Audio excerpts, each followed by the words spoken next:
Hi guys, வாங்க இந்த ட்ராமாவோட next எபிசோட்குள்ளே போகலாம். எபிசோட் ஸ்டார்டிங்லேயே இந்த பக்கம் நம்ம ஹீரோவுக்கு கல்யாணம் நடந்துட்டுருக்கு. அதை நம்ம ஹீரோயினியுமே வீடியோவில் பார்த்துட்ருப்பா. இதை பார்க்குறவளுக்குமே அப்படின்னா நிஜமாலுமே எங்கள் கல்யாணம் ஒரு பொய் தானா, அது உண்மை கிடையாதா, அதனால தான் ஹீரோ இப்போ இன்னொரு கல்யாணம் பண்ணிக்க போகிறானான்ற மாதிரி அவள் ஃபீல் பண்ணி தான் இந்த வீடியோவை பார்த்துட்ருக்கா.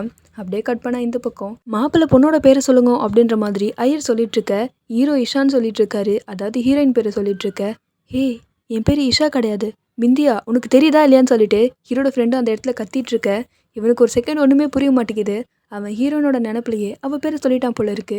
நீ என்னதான் நினச்சிட்டு இருக்க இந்த இடத்துல, அதுவும் என் பேரை சொல்ல வேண்டிய இடத்துல அவள் பேரை சொல்லிட்டு இருக்கன்ற மாதிரி பிந்தியா செம்மையாக டென்ஷன் ஆகிட்டு இருக்க. ஹீரோக்கு என்ன பேசுறதுனே தெரியல. இதில் வேற ஐயருமே இன்னும் ஒரு ரவுண்ட் சுற்றினா போதும் கல்யாணம் முடிஞ்சிரும்ன்ற மாதிரி சொல்லிட்டு இருக்காரு. இவன் இந்த ஷாக்கில் இருந்துட்டு இருக்க.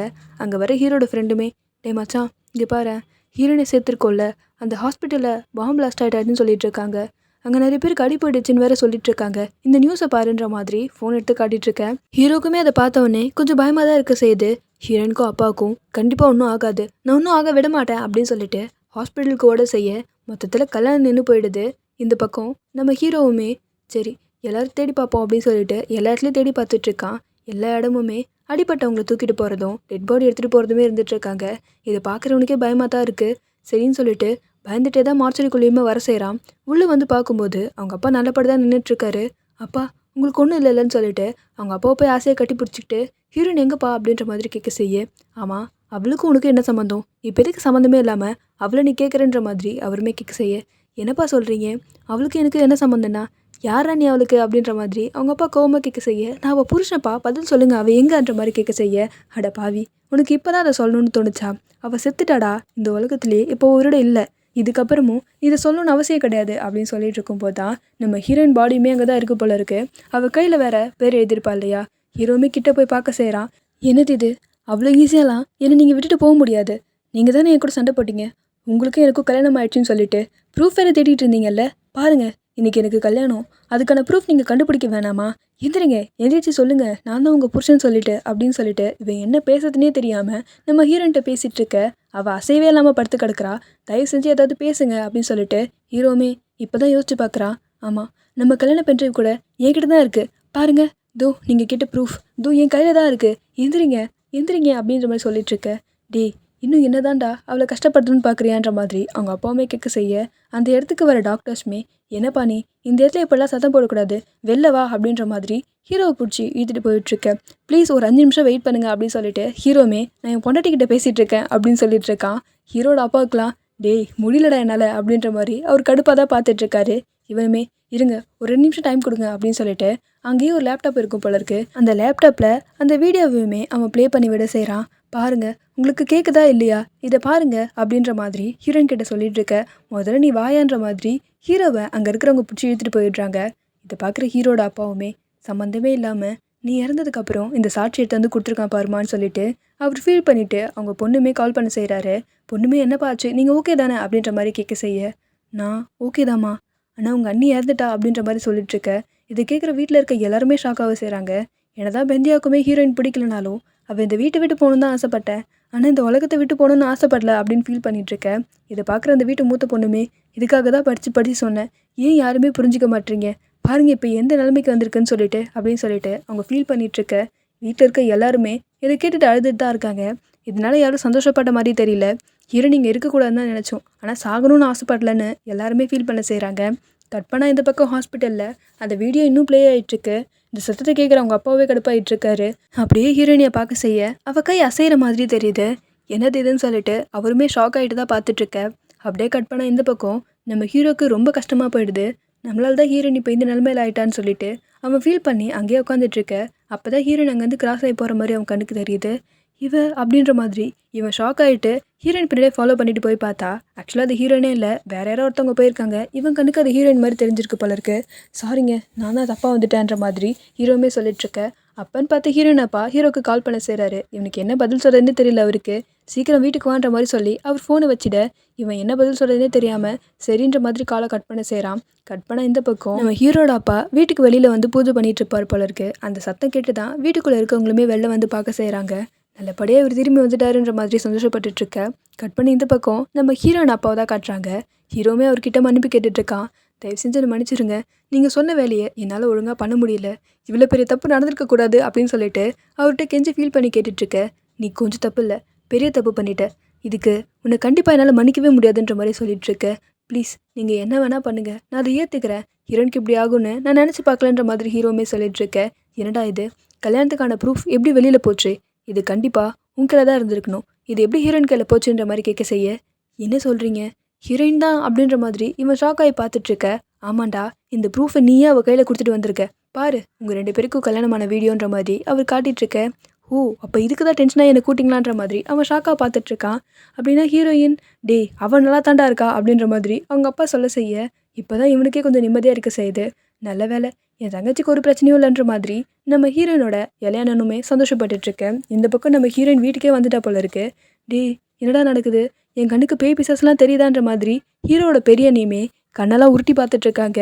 இல்லையே, ஹீரோயின் மாதிரி தான் இருக்குது, ஒருவேளை பேயா வந்துட்டாலோன்ற மாதிரி அவங்க பயந்து பார்த்துட்ருக்கேன். அப்படியெல்லாம் ஒன்றும் கிடையாது, ஹீரோயின் நல்லபடியாக வீட்டுக்கு திரும்பி வந்துட்டான்ற மாதிரி அவங்க மாமனார் சாமி கும்பிட்டுட்ருக்காரு. இவங்களுக்கெல்லாம் ஷாக் ஆகிடுது. எப்போடான்ற மாதிரி எல்லாரும் ஆச்சரியமாக பார்த்துட்ருக்காங்க. அப்படியே கட் பண்ணி கொஞ்ச நேரத்துக்கு முன்னாடி என்ன ஆச்சு அப்படின்னு தான் காட்டிகிட்ருக்காங்க. ஹாஸ்பிட்டலில் நம்ம ஹீரோயின் கை லைட்டாக அசைகிற மாதிரி அவங்க மாமனாருக்கு தெரிஞ்சிருக்கும். அவருமே அப்போ தான் கிட்ட போய் பார்த்துருப்பாரு. இவருமே அவள் கண்ணத்தை தட்டி பார்க்கும்போது ஹீரோயின் கண்ணு முழிச்சிடுறா. அப்பா நல்ல வேலை, நீ பொழைச்சிக்கிட்ட, நீ சாகலைன்ற மாதிரி மனுஷன் சொல்லிகிட்ருக்க. அட பாவீங்களா, மார்ச்சரியில் செத்து போனது தாண்டா வைப்பாங்க, உயிர் இருக்கும்போதே யாராவது வைப்பாங்களாடா? மூச்சு பேச்சு இல்லைனா கூடவாடா இங்கே மார்ச்சரியில் தூக்கி வந்து போட்டுடுவீங்க? அந்த மாதிரி தான் இருக்குது இந்த சீனில் பார்க்கும்போது. நீ மறுபடியும் உயிர் பொழைச்சி வந்திருக்கமான்னு சொல்லிட்டு அவருமே நடந்த எல்லாத்தையும் ஹீரோன்ட்டு சொல்லியிருப்பார் போல இருக்கு. இதை கேட்ட ஹீரோயினியுமே, அப்படின்னா கண்டிப்பாக ஹீரோ மனசில் நான் இருக்கிறேன், அப்படி இருந்ததுனால தானே அவன் இவ்வளோ தூரம் எனக்காக பேசியிருக்கான். அது மட்டும் இல்லாமல் அதை சாட்சியை ஹீரோவே கொடுத்துருக்கான்னு ஹீரோயின் சந்தோஷப்பட்டுட்ருக்கு. இந்த பக்கம் ஹீரோ மண்டையை பிச்சுக்க செய்கிறான். என்னடா நடக்குதுங்க அப்படின்னு சொல்லிட்டு, பெரிய தப்பு நடந்து போச்சு, நீங்கள் சொன்னதை நான் மீறிட்டேன், இதுக்கப்புறமும் இந்த உயிர் இந்த உடம்புல இருக்கக்கூடாது அப்படின்னு சொல்லிட்டு அங்கே இருக்க கன் எடுத்து நம்ம ஹீரோயினோட அப்பா கையிலே கொடுத்துட்ருக்கான். பேசாமல் என்னை கொண்டுடுங்க அப்படின்ற மாதிரி. கட் பண்ண இந்த பக்கம் நம்ம ஹீரோயினியுமே, கடவுள் எனக்கு 2வது வாய்ப்பை கொடுத்துருக்காரு, இந்த வாழ்க்கையை நான் நல்லபடியாக அமைச்சிப்பேன் அப்படின்னு சொல்லிட்டு சாமிக்கு விளக்கெல்லாம் ஏற்றிட்டுருக்கா. நம்ம ஹீரோயினோட மாமனாருமே, நீங்கள் கேட்டிங்கல்ல இவங்க கல்யாண ப்ரூஃப் அப்படின்னு சொல்லிட்டு அந்த வீடியோவை ப்ளே பண்ணி காட்ட செய்கிறாரு. பாத்தியாமா, இதுக்கு தான் நான் முன்னாடியே சொன்னேன் நீ கஷ்டப்படுவேன்னு சொல்லிட்டு, ஆனால் புரிஞ்சுக்கல, இதாம யதார்த்தம், அதை புரிஞ்சுக்கோன்னு சொல்லிட்டு பிந்தியாக்கிட்டே சொல்லிட்டு இருக்காரு. இப்படி ஒரு பேசினதுக்கப்புறம் உங்கள் மருமக வீட்டுக்கு வந்திருக்கிறதுனால ஒரு டான்ஸ் ஆடுமா அப்படின்ற மாதிரி சொல்லியிருக்க. நம்ம ஹீரோயினியுமே நான் இருக்கிற சந்தோஷத்தில் எப்படி ஆடணும் மட்டும் பாருங்கள் அப்படின்ற மாதிரி ஹீரோயினியுமே சாமியெல்லாம் வேண்டிட்டு ஒரு டான்ஸ் ஆடிட்டுருக்க. இதை பார்க்குற ஹீரோட இளைய தங்கச்சி அவ்வளோ சந்தோஷமாக பார்த்துட்ருக்கா. அவளுக்கு அவ்வளோ சந்தோஷமாக இருக்குது அவங்க அண்ணி வீட்டுக்கு வந்ததில். இந்த பக்கம் நம்ம ஹீரோயினோட பெரிய அண்ணனுமே, இதெல்லாம் எனக்கு சரியாக படலை, இவனை நம்புறது எனக்கு சரியாக படலன்ற மாதிரி சொல்லிகிட்ருக்க. இவருமே, நீங்கள் பேசாமல் எனக்கு கொண்டுடுங்கன்ற மாதிரி ஹீரோமே ஆல்ரெடி கன் எடுத்து கொடுத்துருந்துருப்பான் இல்லையா. இதை கவனிக்கிற நம்ம ஹீரோயின் அப்பாவுமே, சேச்சே அவ்வளோ ஈஸியாக உன்னை சுட்டு தள்ளிட்டா எப்படி அப்படின்னு சொல்லிட்டு கன்னை எடுத்து வச்சவருமே பாய்சன் எடுத்து நீட்டிகிட்ருக்காரு. நான் உன்னை ட்ரஸ்ட் பண்ணணும்னு நினைக்கிறதில்ல, இந்த விஷத்தை குடிச்சிரு, இதுதான் நான் உனக்கு கொடுக்குற பனிஷ்மெண்ட்டாக இருக்குன்ற மாதிரி அவர் கை நீட்ட செய்ய ஹீரோவுமே அதை பார்க்க செய்கிறான். இவர் அவருக்காக நிறையா பண்ணியிருப்பார் போல இருக்குது. அதனால தான் அவர் சொன்ன உடனே அந்த விஷத்தை கூட வாங்கி குடிச்சிடுறான். குடித்த கொஞ்ச நேரத்துலேயே அவனுக்கு ஏதோ பண்ணுற மாதிரி இருக்குது. உடனே கழுத்தை பிடிச்சிக்கிட்டு அவன் கீழே விழ செய்ய இந்த பக்கம் ஹீரோயின் நல்லா தானே டான்ஸ் ஆடிட்டுருப்பா. அப்படி டான்ஸ் ஆடிட்டுருக்க அவள் ஏற்றின விளக்கு அணையிற மாதிரி போயிட்டுருக்கு. உடனே ஹீரோயினியுமே அந்த விளக்கு அணையாமல் போய் பார்த்துட்ருக்கேன். கட் பண்ணால் இந்த பக்கம் நம்ம ஹீரோனோட அப்பாவுமே, நான் உனக்கு விஷம் கொடுத்தது என்னமோ உண்மைதான், ஆனால் அதில் கொஞ்சோண்டு விஷம் தான் இருந்துச்சு, ஸோ ஒன்றும் பிரச்சனை கிடையாது, நீ இந்த தண்ணியை குடிச்சேன்னு வச்சுக்கேன், இதில் வினிகர் கலந்துருக்கு, ஸோ சரியாயிடும்னு சொல்லிட்டு ஹீரோக்கு தண்ணி எடுத்து கொடுத்துட்ருக்க. பாத்தியா, நீ தாண்டா என்னோட உண்மையான விசுவாசி, இப்படி ஒரு விசுவாசியை நான் கண்டிப்பாக இழக்க மாட்டேன், நீ ஒரு சின்ன தப்பு பண்ணியிருக்கதான், அதுக்கு கண்டிப்பாக பனிஷ்மெண்ட் இருக்கும், ஆனால் உன் உயிரெல்லாம் எடுக்க மாட்டேன் அப்படின்னு சொல்லிட்டுருக்காரு. இவருக்குமே இவர் என்ன சொல்ல வராருன்னு சுத்தமாக புரியாமல் பார்த்துட்ருக்க. இங்கே பார், எங்கள் அப்பா உனக்காக நிறையா பண்ணியிருக்காரு, உன் சித்தி இருக்காங்க இல்லையா, அவங்க ஆப்ரேஷன் செலவு, அதுக்கப்புறம் உங்கள் அப்பாவோட உயிரே காப்பாற்றினது, ஏன் உன் வாழ்க்கையை பார்த்துக்கிட்டது கூட இவர் தான், உனக்கு தெரியும்ல அப்படின்ற மாதிரி கேட்க செய்ய ஹீரோமே பாஸ்ட்டில் நடந்த ஒரு விஷயத்தை யோசிச்சு பார்க்குறான். இவன் என்ன பண்ணான்னு தெரியல, ஆனால் ஹீரோ கூட யாருமே சேர மாட்டேங்கிறாங்க. இங்கே பாருப்பா, உன் கூட பேசினாலே எங்களுக்கும் கெட்ட பேர் தான் அப்படின்னு சொல்லிட்டு ஹீரோட ஃப்ரெண்ட்ஸாக இருந்தவங்க கூட அவனை விட்டு விலகி போயிருக்காங்க. ஆனால் அப்படி இவன் என்ன பண்ணான்னு தெரியல. மேபி ஆல்ரெடி இவன் காலேஜில் கன் வச்சுருந்ததை பார்த்து ஒரு பிரச்சனையாச்சு இல்லையா, அதுவாக கூட இருக்க செய்யலாம். இப்படி இருக்கும்போது அந்த இடத்துக்கு வர ஹீரோயின் அப்பா தான், இங்கே பாருப்பா, இந்த உலகம் இப்படி தான், நீ தப்பே பண்ணலனா கூட நீ தப்பு பண்ணன்னு ப்ரூவ் பண்ணிட்டாங்கன்னு வச்சுக்கேன், அதுக்கப்புறம் நீ தப்பு தான் பண்ண அப்படின்னு சொல்லிட்டு உன்னை தப்பாக மட்டும்தான் இந்த உலகம் பார்க்கும், ஸோ நீ ஏன் கூட சேர்ந்துடக்கூடாது அப்படின்னு சொல்லிட்டு அவரோட கண்ணை அப்போ கொடுத்துருந்துருப்பாரு. இதுக்கப்புறம் நீ என்னை அப்பானே கூப்பிடலாம், நீ என்னை பேர் சொல்லி கூப்பிடணும்னு அவசியம் கிடையாதுன்ற மாதிரி சொல்லியிருப்பாரு. இவர் தான் ஹீரோவை நம்பினதுனால ஹீரோமே இந்த உலகத்துலேயே நீங்கள் தான் என்னை நம்பியிருக்கீங்க. ஸோ கண்டிப்பாக கடைசி வரைக்கும் உங்களுக்கு நான் விசுவாசமாக இருப்பேன் அப்படின்ற மாதிரி அவர் காலெல்லாம் விழுந்திருப்பாரு. ஸோ இப்படி தான் இவங்க ஒன்று சேர்ந்துருப்பாங்க போல இருக்கு. பல வருஷத்துக்கு முன்னாடி என் நன்றியை நான் என்றைக்குமே மறக்க மாட்டேன். நீங்கள் எனக்கு நிறைய நல்லது பண்ணியிருக்கீங்க. இப்போ கூட நீங்கள் என்ன சொன்னாலும் நான் தயாராக இருக்கேன். ஆனால் என்னால் முடியல. ஹீரோயின் கூட என்னால் சண்டை போட்டு ஜெயிக்க முடியலன்ற மாதிரி சொல்லிட்டுருக்கேன். சரி, ஓகே. என் பொண்ணை எப்படி வீட்டுக்கு கூட்டிகிட்டு வரணும்னு எனக்கு நல்லாவே தெரியும். ஆனால் நான் எந்த எக்ஸ்ட்ரீம் வேணால் போவேன். அதுக்கு நடுவில் நீ இன்டர்ஃபியரும் ஆகக்கூடாது, என்னை கேள்வியும் கேட்கக்கூடாது. நீ பண்ண வேண்டியதெல்லாம் என் பொண்ணை நான் எப்படி அனுப்பணும், அதே மாதிரி பத்திரமா வீடு வந்து சேரணும் அப்படின்னு சொல்லி அனுப்பேன். கட் பண்ண இந்த பக்கம் நம்ம ஹீரோயினுமே சந்தோஷமாக அவங்க மாமனார் காலெல்லாம் வந்து ஆசீர்வாதம் வாங்கினவ அவங்க மாமியார் காலில் ஆசீர்வாதம் வாங்க போயிட்டுருக்க. இங்கே பார், அதுக்கெல்லாம் வாய்ப்பே கிடையாது. நீ வேணா ப்ரூஃப் எல்லாம் காட்டி இந்த வீட்டு மருமகன்னு சொல்லிக்கலாம். ஆனால் என்னோட மருமகளாக வாய்ப்பே கிடையாது. நீ ஹீரோட பொண்டாட்டியாக வேணா இருந்துக்கோ, ஆனால் என்னோட மருமகளா நான் உன்னை ஏற்றுக்கவே மாட்டேன் அப்படின்ற மாதிரி இவங்க சொல்லிட. ஹீரோனுக்கு இதை கேட்கும்போது கொஞ்சம் கஷ்டமாக தான் இருக்குது. என்ன பண்ணுறது, உண்மைகள் சில நேரம் கசக்கத்தானே செய்யும் அப்படின்ற மாதிரி நம்ம ஹீரோனோட மாமனார் சொல்லிட்டு இருக்காரு. அந்த இடத்துக்கு வர ஹீரோட இளைய தங்கச்சியுமே, அண்ணி உங்களை பார்த்ததுல எனக்கு அவ்வளோ சந்தோஷம். நீங்கள் வீட்டுக்கு வந்ததை நினச்சி நான் ரொம்ப சந்தோஷப்படுறேன் அப்படின்னு சொல்லிட்டு நம்ம ஹீரோட இளைய தங்கச்சி மட்டும்தான் ஹீரோனுக்கு சப்போர்ட்டாக இருந்துகிட்ருக்கா. அதே நேரத்தில் ஹீரோனை கட்டுப்பிடிச்சி நீங்கள் வந்ததில் சந்தோஷம்னு சொல்லிட்டு இருக்க. இதை பார்க்குற ஹீரோனுக்குமே கொஞ்சம் சந்தோஷமாக இருக்க செய்யுது. இருந்தாலுமே இந்த விஷயத்தில் ரொம்ப பாதிக்கப்பட்டது பிந்தியா தானே. ஸோ அவகிட்ட பேசணுன்ற மாதிரி நினைக்க செய்கிறா. இப்படி இங்கே கலகலன்னு போயிட்டுருக்க. இங்கே இருக்க சுருட்ட முடியும் சும்மா இல்லாமல் ஓகே. அப்படி பார்த்தா பர்ஃபார்மன்ஸில் ஹீரோயின் தான் ஜெயிச்சிருக்காங்க. பெட்டில் அவங்க வின் பண்ணதுனால இதுக்கப்புறம் ஹீரோயினை மட்டும்தான் நம்ம அஃபிஷியலாக அண்ணின்னு கூப்பிடணும் அப்படின்னு கத்திட்டு இருக்க. அவளோட அம்மா பார்த்து அவளை முறைக்க செய்கிறாங்க. அவள் அமைதியாக போய் ஒரு ஓரமாக நினைக்க செய்ய இதெல்லாம் கவனிக்கிற ஹீரோயினியுமே விந்தியா கிட்ட போய் பேச செய்கிறா. எனக்கு புரியுது, இங்கே இருக்கிற எல்லாரையும் விட உனக்கு தான் இது ரொம்ப கஷ்டமாக இருக்கும்னு சொல்லிட்டு. என்னதான் இருந்தாலும் அவ்வளோ தூரம் வந்து அந்த கல்யாணம் நின்று போயிருக்கனா நீ ரொம்ப கஷ்டமாக தான் இருப்ப. ஆனால் ஒரு விஷயத்த நீயும் புரிஞ்சுக்கணும். என்ன பார்த்தாலும் நான் ஹீரோட ஒய்ஃப், நீ என்னோட ஃப்ரெண்டு தான், அது உனக்கு ஞாபகம் இருக்கட்டும்ன்ற மாதிரி ஹீரோயின் சொல்கிறதுக்குள்ளே அவள் கடுப்பாயிட்டு அந்த இடத்த விட்டு போயிடுறா. நீ என்ன சொல்கிறது நான் என்ன கேட்குறதுன்ற மாதிரி அவள் கடுப்பாயிட்டு போயிட ஹீரோயினுக்கு என்ன பாடுதுன்னு தெரியல. இப்படி வெளியில் வரும்போது தான் ஹீரோ வீட்டுக்கு வந்திருப்பான் போல இருக்கு. நல்லா வச்சு செஞ்சுட்டல, நீ என்ன உன் ஃப்ரெண்டுன்னு தானே சொல்லுவேன். ஃப்ரெண்டை இப்படி தான் பாதிலே விட்டுட்டு போவாங்களா? உனக்கு ஒன்று தெரியுமா, இப்படி கல்யாணம் ஆகாமல் பாதிலே நின்று போச்சுன்னா அந்த பொண்ணு வாழ்க்கை எப்படி ஆகும், அவளை எப்படி பேசுவாங்கன்னு கொஞ்சமாவது யோசிச்சு பார்த்தேன்னு ஹீரோட்ட கேட்க செய்ய. அட்லீஸ்ட் என்னோடய சுச்சுவேஷனை கொஞ்சம் புரிஞ்சுக்கியேன், நான் சொல்கிறதையாவது கேளுன்ற மாதிரி ஹீரோ சொல்லிட்டுருக்க. இல்லை, இந்த விஷயத்தில் நான் உன்னை மன்னிக்க மாட்டேன், உன்னை மன்னிக்கவே மாட்டேன் அப்படின்னு சொல்லிட்டு அவள் கோச்சிக்கிட்டு அந்த இடத்த விட்டு போக செய்ய. ஆமாம், நீ இந்த விஷயத்தில் என்னையும் கஷ்டப்படுத்திட்ட, மிந்தியாவை மட்டும் கிடையாது என்னையும் சொல்லிட்டு ஹீரோட சித்தி சொல்லிட்டுருக்க. இவனும் கையெடுத்து கும்பிட்டு மன்னிப்பு கேட்குறான். நான் வேணும்னே பண்ண கிடையாது, ஏன்னா இதுக்கப்புறமும் என்னால் இந்த கல்யாணத்தை பண்ண முடியாதுன்ற மாதிரி அவன் ஃபீல் பண்ணி சொல்லிட்டுருக்க. இவ கடுப்பாயிட்டு அழுதுட்டு அந்த இடத்த விட்டு போயிடுறா. இதை பார்க்குற ஹீரோக்கு ரொம்ப கஷ்டமாக இருக்குது. கில்ட்டாக ஃபீல் பண்ண செய்கிறான். அப்பன்னு பார்த்து தான் அந்த இடத்துல ஒருத்தர் இந்த சவுக்கால் அவங்களே அடிச்சுப்பாங்க இல்லையா, அப்படி அடித்து காசு சம்பாதிப்பாங்கல்ல, அப்படி ஒருத்தர் இருந்துகிட்ருக்க. அந்த சவுக்கை எடுத்து ஹீரோ அவனே அடிச்சுக்கிறான் ட்ரெஸ்ஸை கழட்டிட்டு. எடா இதுன்ற மாதிரி எல்லாரும் ஷாக்காக பார்த்துட்ருக்க. ஹீரோயின் மட்டும்தான் அதை போய் தடுக்க செய்கிறா. ஹீரோவுமே கடுப்பாயிட்டு அவள் கையால் தான் அதை தடுத்து பிடிச்சிருப்பா. அதை பிடிச்சி ஸ்ட்ராங்காக இழுக்க செய்ய நம்ம ஹீரோயின் கையில் ரத்தம் வந்துடுது. அப்படியே அவன் நிறுத்துகிற மாதிரி தெரியல. திருப்பி அவனே அடிச்சுக்க செய்கிறான். மற்றவங்களுமே பார்த்து என்னடா இது ரத்தம் வர அளவுக்கு அடிச்சுக்கிறானேன்னு சொல்லிட்டு ஃபீல் பண்ண செய்கிறாங்க. இருந்தாலும் ஹீரோயின் கேட்குற மாதிரி தெரியல. அந்த கயிறை மறுபடியும் பிடிக்க ட்ரை பண்ண ஹீரோ இந்த வாட்டி செம்மையாக கடுப்பாயிடுறான்.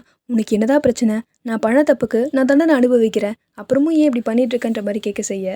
ஹீரோ உடம்புல ரத்தம் வர அளவுக்கு அவன் அடிச்சிருப்பான். அந்த ரத்தம் ஹீரோயின் நெத்தியில் கூட பட்டிருக்கும். இதை கவனிக்கிற ஹீரோயினுமே, இங்கே பார், நான் ஒத்துக்கிறேன் தப்பு தான், ஆனால் ஹஸ்பண்ட் ஒய்ஃபுன்றவங்க தப்பு சரி சந்தோஷம் கஷ்டம்னு சொல்லிட்டு எல்லாத்தையுமே பங்கு போட்டு பிரிச்சுக்கணும். சந்தோஷத்தில் மட்டும் நான் உன் கூட இருக்க மாட்டேன், உன் வருத்தத்துலேயும் நான் உன் கூட தான் இருப்பேன். ஸோ இதுலேயும் எனக்கு பங்கு வேணுன்ற மாதிரி சொல்லிட்டுருக்கேன். இவன் டென்ஷன் ஆகிடுறான். இப்போ என்ன உனக்கு, நம்ம கல்யாணத்தை எல்லாரும் முன்னாடி ப்ரூவ் பண்ணணும், என் பேரையும் உன் பேரையும் சேர்த்து வச்சு சொல்லணும், அவ்வளோதானன்ற மாதிரி கேட்டுட்ருக்க. இவன் ஒன்றுமே புரியாமல் பார்த்துட்ருக்கா. என்னடா சொல்கிற நீன்ற மாதிரி. சரி ஓகே அப்படின்னு சொல்லிட்டு ஹீரோமே வெளில தானே கோயில் இருந்திருக்கும், அந்த சாமியை போய் கும்பிட்டவனும் அந்த இடத்துல பூமாலை மாதிரி ஒன்று வந்திருக்கும். அந்த பூமாலையை அங்கேருந்து எடுத்துகிட்டு வந்தவன் அவள் கையில் சுற்றி அவளை வீட்டுக்கு கூட்டிகிட்டு போக செய்கிறான். எங்கே பார், இதுக்கப்புறம் என்னோடய ஒய்ஃப் அப்படின்னு சொல்லிட்டு தான் உள்ளே கூட்டிகிட்டு போக செய்ய. டேய் நீ என்ன பண்ண தெரிஞ்சுதான் பண்ணுறியான்னு சொல்லிட்டு ஹீரோட சித்தியுமே கோவமாக கேட்டுட்ருக்காங்க. அப்படி ஹீரோ உள்ளே கூட்டிகிட்டு போகும்போது அழகாக ரங்கோலி கோலம் வீட்டுக்கு வெளில போட்டிருப்பாங்க. அதை மிதிச்சு தான் ஹீரோயினை உள்ளே கூட்டிகிட்டு போக செய்ய அவன் காலேஜே அழகாக படுது. அதை தாண்டி தானே ஹீரோயின் வருவா. ஸோ 2 பேரோட காலேஜுமே அழகாக பட செய்யுது. வீட்டுக்குள்ளே போகும்போது இதை பார்க்குற சித்திக்கு தான் செம்மையாக கடுப்பாக இருந்திருக்கு. என்னடா பண்ணுறன்ற மாதிரி அவங்க கடுப்பாக தான் பார்த்துட்ருக்காங்க. உள்ளே கூட்டிகிட்டு வந்த ஹீரோவுமே அந்த மாலையை பிடிச்சி இழுக்க செய்ய அந்த மாலை அப்படியே உதிர்ந்து கீழே விழ செய்யுது. ஹீரோயினியுமே ஏன் இவன் இவ்வளோ கோவமாக நடந்துக்கிறான்ற மாதிரி பார்த்துட்ருக்க. இப்போ என்ன, உன் பேர் என் பேரை சேர்த்து இருக்கணும் அவ்வளோதானே அப்படின்னு சொல்லிட்டு ஹீரோயின் குங்குமம் வச்சுருப்பாள்ல, அந்த குங்குமத்தை தண்ணியில் கலந்து செவரு ஃபுல்லாக ஹீரோயின் பேர் ஹீரோ பேருன்னு சொல்லிட்டு சேர்த்து எழுதி வச்சிட்ருக்கான். இவன் என்ன லூசு மாதிரி பண்ணுறான்ற மாதிரி தான் இவ பார்த்துட்ருக்கா. ஆக்சுவலாக ஹீரோயின் தான் இந்த மாதிரி ஒரு தடவை பண்ணியிருப்பா. இப்போ இதே மாதிரி ஃபாலோ பண்ணிகிட்ருக்கான். உனக்கு இந்த மாதிரி தானே இருக்கணும், ஸோ இதே மாதிரி எழுதியாச்சு. இதுக்கப்புறம் இந்த வீட்டில் என்னோடய ஒய்ஃப்னு சொல்லிட்டு நீ தாராளமாக சுற்றிட்டுருக்கலாம். ஆனால் யாரும் இப்படி ஒரு ஹஸ்பண்ட் வச்சுருக்க மாட்டாங்க. நான் ஒரு கட்ட பிரம்மச்சாரி, அந்த மாதிரி ஒரு ஹஸ்பண்ட் தான் உனக்கு இருக்க போகிறாரு, அது ஞாபகம் வச்சுக்கோ அப்படின்னு சொல்லிட்டு ஹீரோமே அந்த இடத்த விட்டு போக செய்ய, இதோட நமக்கு இந்த எபிசோட் முடிக்கிறாங்க. நெக்ஸ்ட் எபிசோட் சீக்கிரமாக பார்க்கலாம் மக்களே. Okay, tata, bye bye.